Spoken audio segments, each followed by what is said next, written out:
everyone. I'm Lisa Laker from Indianapolis, Indiana, and I'm an English teacher here to share a lesson, a really fun week that was inspired by an Education About Asia article. It's homecoming week, and we are the home of the Flashes here in Indianapolis, Indiana. I'm going to go ahead and share my slideshow with you and the article that inspired me as I switch over into presentation mode.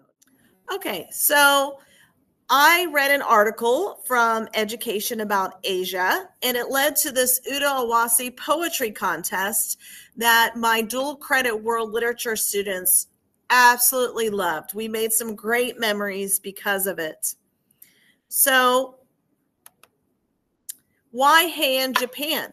So I read this article called Teaching About Heian, Japan from Education About Asia. And this got on my radar. So when an opportunity came up through NCTA called Poetry in the Classroom, Heian Poetry Exchange and Poetry Contest, I thought I want to learn more about this. Over my 30 years of teaching, I have really enjoyed all the programs through teaching East Asian literature studies and seminar, book chats, workshop, tea tastings, garden tours in Japan, and the Taiwan virtual cycling. And I also have had the opportunity in 2016 to go on the Voices of Peace and Reconciliation tour, and in 2024, the Ties That Bind Hawaii tour.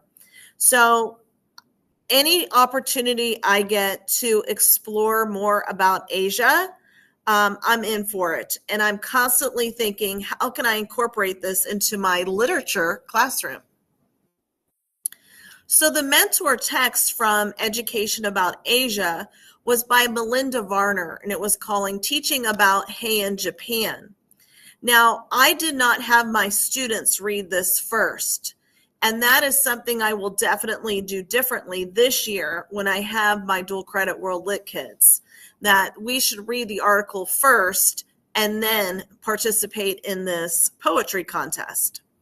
So what I learned as an English teacher who really doesn't know much about Asian studies other than what I had in college and what I've done on my own time with these wonderful organizations, I learned that the Heian period, of course, was from 794 to 1185 in the Common Era, and the city of Kyoto, which I have explored on one of those tours, was the capital city. So I knew exactly where it was talking about.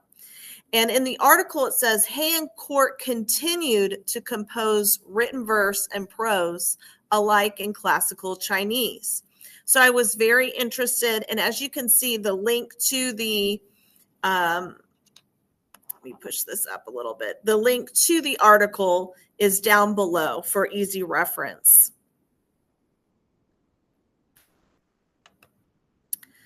So the mentor text by Melinda Varner is what inspired my teaching. It said, contests at which the Heian elites gather to compose walk of verse were one form of many polite entertainments enjoyed within the court's patrician circles. This article also outlined that there were three different styles or genres that emerged. One was the court diaries, pronounced Nikiki.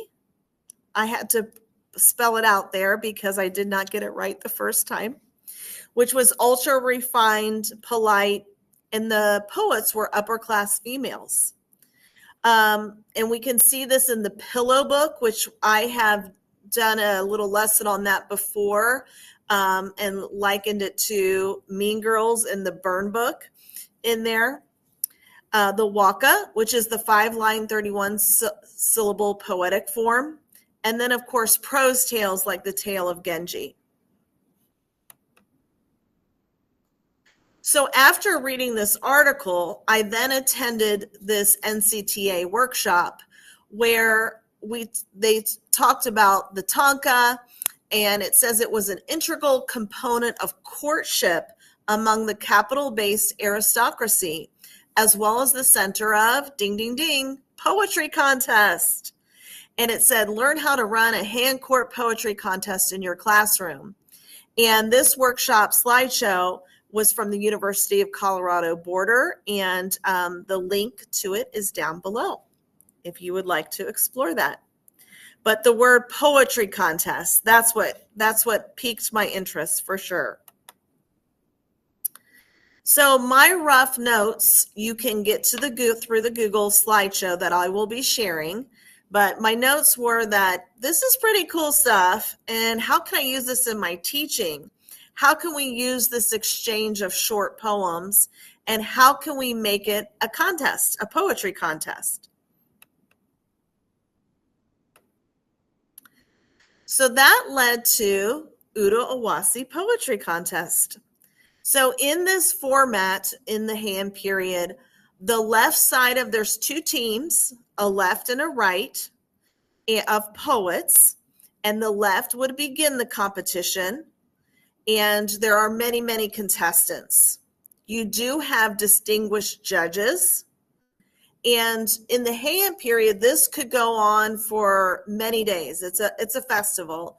And there could be up to 1,200 poems or 600 rounds of poetry written. Well, we don't have time for that in my classroom, but we did as many as we could. And the winning rounds were performed, and then they were documented or scribed for prosperity. Basically, these were giant parties. There were musical performances. There were really elaborate costumes. It sounds really fun. So, how did I prepare for this in my own dual credit World Lit classroom? Well, I reintroduced the students to the forms of haiku and tanka that they had learned in younger years in English classes. At the beginning of the week, I did that. And we practiced some prompts written in those syllable formats. And we practiced every day leading up into the contest so that they had at least 3 rounds of practice, coming up with these poems on the spot. And it helped boost their confidence. The day before the contest, we drew for random teams. So there would be, 15 kids on this team and 15 kids on this team, the left and the right. So they knew what team they were on. And I also invited 2 judges to come in advance and prep them on what they were looking for. The strips of paper, which is in this slideshow that was provided by this workshop, were what you wrote the poems on, these specific strips. I gathered prizes and I built up the hype. And the prizes were, of course, Hello Kitty, which was a big hit with my seniors. So this is just a slide that I went over on how to write haiku, 5-7-5 syllable structure. And this is the structure of the tanka, but you can use any short poetic form that you want.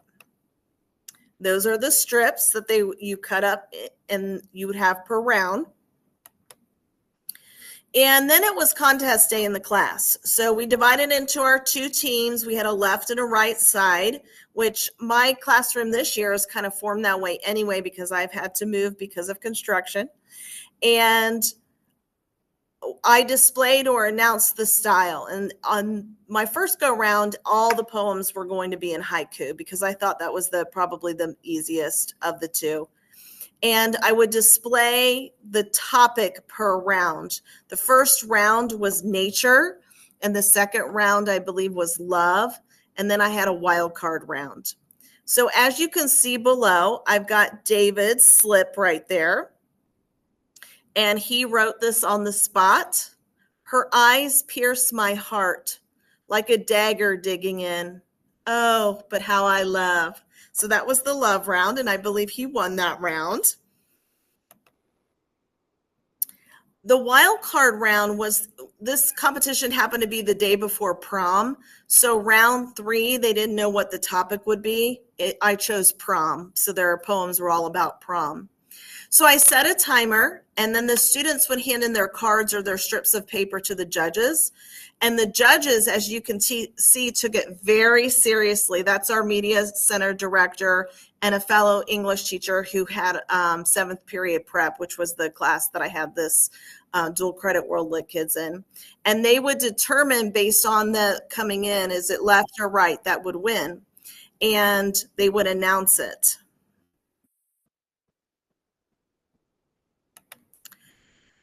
Because students were turning in their poems at different times, you didn't know who didn't win. It was sort of anonymous. And you could even make it that names are optional. And the team that would win the most per round would win that round. And we only had time for 3 rounds in a 45-minute period. And the team that wins the most rounds wins the contest. Now, one thing I didn't do that was provided by the workshop was they had these handouts, and it's provided in the links that I've given you. And the judges could have held up these cards that said, right side wins, left side wins. They just announced it, my judges. 3 rounds took us about 45 minutes. The team that won was the best out of 3 rounds. And then we also gave a prize for best overall poem. And as you can see, here's the winning team. Everybody earned Hello Kitty stickers and pens, but the winners got to pick one more item from the treasure chest. So they got a few more prizes. And the kids really got into it, and they thought the competition aspect of it was really fun. The pressure to write a poem in a minute or 2, whatever you want to set your timer for, they loved it.